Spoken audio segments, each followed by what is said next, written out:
बिस्मिल्लाहिर्रहमानिर्रहीम। अस्सलामु अलैकुम एवरीवन। कैसे हैं सब? उम्मीद है सब खैरियत से होंगे। अल्लाह हम सबको अपनी हिफ्ज़ो अमान में रखे। तो डियर स्टूडेंट, आज हमारा 9th क्लास बायोलॉजी में लेक्चर नंबर 8 है, जिसमें हम स्टडी करेंगे आज सेलुलर ऑर्गेनाइजेशन के पार्ट 2 को, जो है मल्टी सेलुलर ऑर्गेनाइजेशन।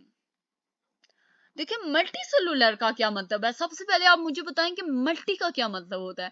मल्टी का मतलब होता है मेनी।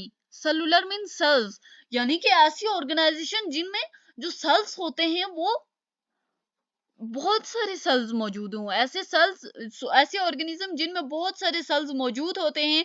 और एक बात याद रखें, जैसे कि मैंने आपको कॉलोनियल ऑर्गेनाइजेशन में बताया था कि कॉलोनियल जो ऑर्गेनाइजेशन होती है उसमें सेल्स टिश्यू की फॉर्म में ऑर्गेनाइज नहीं होते, लेकिन multi cellular organisation is somewhat different from colonial organisation.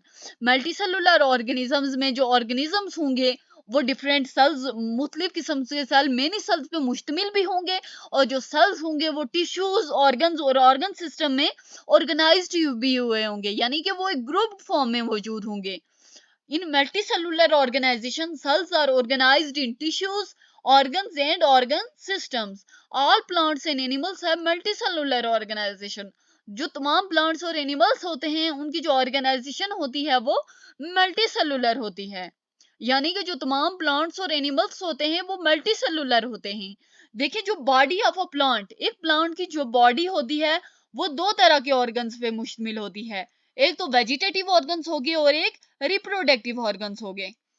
देखिए, मल्टीसेलुलर ऑर्गेनाइजेशन की जो फर्स्ट स्लाइड है, हमने इसमें क्या पढ़ा है कि एक तो मल्टीसेलुलर ऑर्गेनाइजेशन का मतलब ये है कि इसमें डिफरेंट सेल्स मौजूद होंगे, मेनी सेल्स में मुश्तमिल होंगे ये ऑर्गेनिज्म, लेकिन एक और बात कि ये ऑर्गेनाइज्ड भी होंगे, ये ग्रुप फॉर्म में मौजूद होंगे।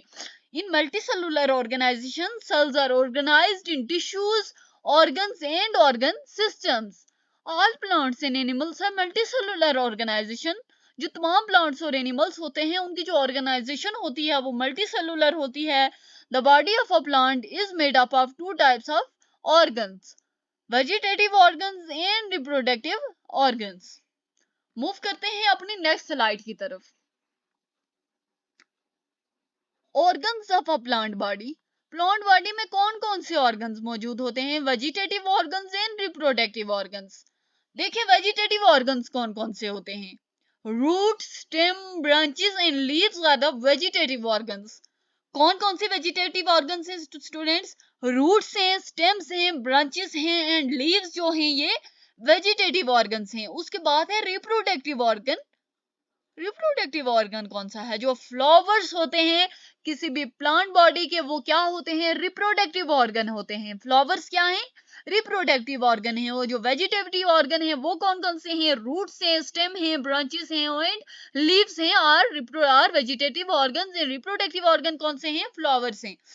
एग्जाम्पल देखिए, जो मस्टर्ड प्लांट होता है उसकी जो ऑर्गेनाइजेशन होती है वो मल्टी सेलुलर होती है, यानी कि जो मस्टर्ड प्लांट होता है एक तो उसमें सेल्स के जो होंगे वो मेनी सेल्स मौजूद होंगे, और जो उसके अंदर सेल्स मौजूद होंगे वो एक ऑर्गेनाइज्ड फॉर्म में मौजूद होंगे। यानी कि मस्टर्ड प्लांट के लिए आप ये कह सकते हैं कि इसकी जो ऑर्गेनाइजेशन है मल्टी सेलुलर ऑर्गेनाइजेशन है। क्यों इसकी मल्टी सेलुलर ऑर्गेनाइजेशन है? क्योंकि जो मस्टर्ड प्लांट है वो एक तो मेनी सेल्स पे मुश्तमिल है, और जो जिन सेल्स पे मुश्तमिल है वो एक ऑर्गेनाइज्ड फॉर्म में मौजूद हैं।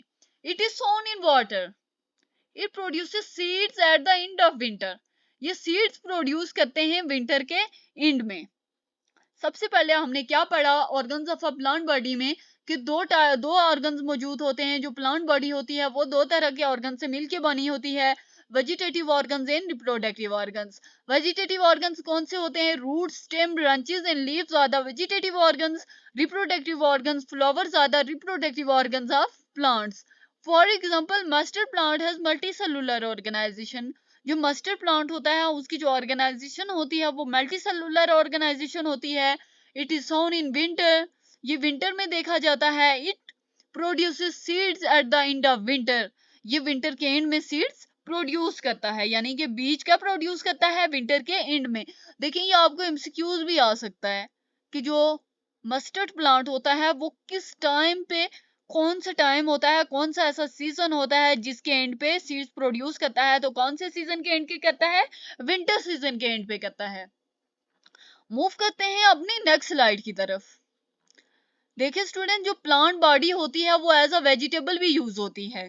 प्लांट बॉडी क्या किस के तौर पे यूज होती है? वेजिटेबल के तौर पे भी यूज होती है। Its seeds are used for extracting oil. इसके जो सीड्स होते हैं वो ऑयल को एक्सट्रैक्ट करने के लिए, ऑयल को निकालने के लिए यूज किए जाते हैं। यानी कि जो प्लांट बॉडी होती है हम इससे ऑयल भी एक्सट्रैक्ट कर सकते हैं। सबसे पहली बात, the plant body is used as vegetable, its seeds are used for extracting oil. देखिए, the body of an organism is made of different organ system, is digestive system, respiratory system, blood circulatory system, nervous system and reproductive system. Move करते हैं अपनी last slide की तरफ। Each organ is further made of related organs. जो हर organ होता है वो रिलेटेड ऑर्गन्स पे मजीद डिवाइड हुआ होता है, मतलब हर ऑर्गन होता है वो फिर रिलेटेड ऑर्गन से मिलकर बना होता है। For example, frog shows multi cellular organisation. जो फ्रॉग होती है उसकी जो ऑर्गेनाइजेशन होती है वो मल्टी सेलुलर होती है। It lies most of its life on land. इसकी जो जिंदगी होती है ज्यादातर जमीन पे गुजरती है। उसके बाद बट रिप्रोड्यूसेस इन वाटर, लेकिन ये रिप्रोड्यूस कहाँ पे होता है? वाटर में होता है। थैंक्स फॉर वॉचिंग, मिलते हैं नेक्स्ट वीडियो में।